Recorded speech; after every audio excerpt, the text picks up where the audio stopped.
तब उन्हें संत मिलते हैं, संत के दर्शन मिलते हैं। और संत के दर्शन कब होते हैं? जब भगवान की कृपा प्राप्त होती है।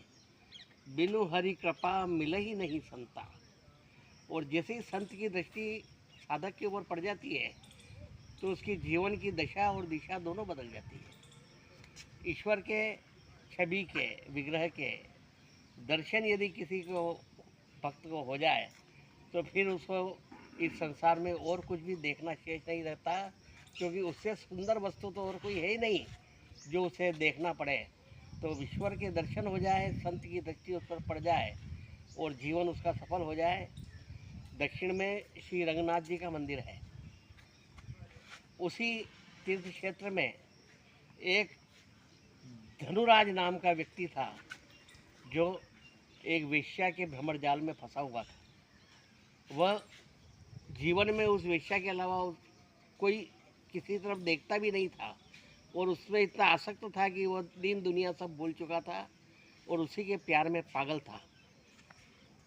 एक बार जब रंग जी का सालाना उत्सव बनता है, तब वहाँ पे रामानुजाचार्य जी के अगुवाई में उत्सव होता है और वहाँ पे नृत्य, कीर्तन और रंग जी की सवारी निकलती है। तब उस धनुराज ने और जो वेश्या हेमंबा थी, उन दोनों ने सोचा कि अपने को भी उत्सव देखने के लिए चलना चाहिए। तो वे भी गए। हजारों लोग जब रंग जी की सवारी निकल रही थी तो उसके सामने नाच रहे थे, गा रहे थे, कीर्तन कर रहे थे और प्रभु की भक्ति में लीन थे। परंतु धनुराज, वो तो सिर्फ हेमंबा का आशिक था। वो तो उसी की तरफ देख रहा था और उसको कुछ दिखाई नहीं दे रहा था। उसे न तो कोई रंग जी की सवारी से मतलब था, न भक्त भजन से था, न नाचने गाने से था। वो तो सिर्फ उस वेश्या को एकटक देख रहा था।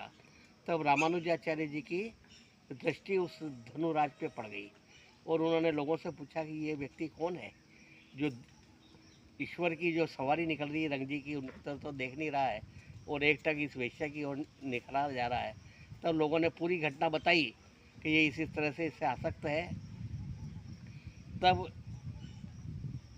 रामानुज जी ने उसे बुलाया अपने पास और कहा कि जब इतनी अच्छी सवारी निकल रही है, तो उन्होंने कहा कि नहीं, मैं तो खाली सौंदर्य का उपासक हूँ और मुझे इस हेमंबा से ज़्यादा सुंदर दुनिया में और कुछ दिखाई नहीं दिया, इसलिए मैं सिर्फ इसी का आशिक हूँ, इसी की तरफ देखता हूँ और इसी के प्रति मतलब मेरा लगाव है।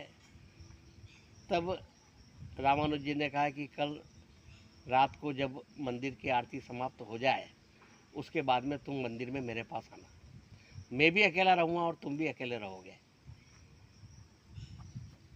धनुराज अगले दिन शाम को आरती के बाद में गया। तब उससे पहले रामानुज जी ने रंग जी से प्रार्थना की कि हे प्रभु, एक पापी का उद्धार करना है। आप उसे, मैं निवेदन करता हूँ कि एक बार अपनी छवि दिखा दें तो उसका उद्धार हो जाए। अब भगवान भक्त की बात तो टाल नहीं सकते, तो भगवान ने मन ही मन उसे स्वीकार किया। और जब धनुराज वहाँ आया, तब रंग जी उनको लेकर के, रंग जी के पास में रामानुज जी लेकर के गए और उन्होंने कहा कि देखो, ये छवि को निहारो।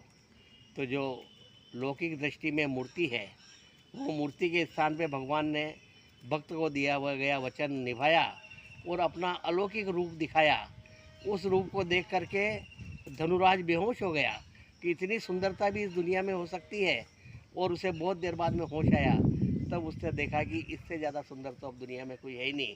उसने रामानुज जी के चरण पकड़ लिए और उसके बाद में उस वेश्या के मोह से वो छूट गया और एकमात्र भगवान श्री रंग जी का भक्त बन गया।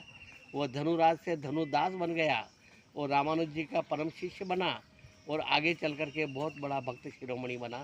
तो इस प्रकार से यदि संत की दृष्टि पड़ जाए और ईश्वर की कृपा हो जाए तो मनुष्य की जीवन की दशा और दिशा बदल जाती है और वह गलत मार्ग से चलता हुआ सही मार्ग की ओर आ जाता है।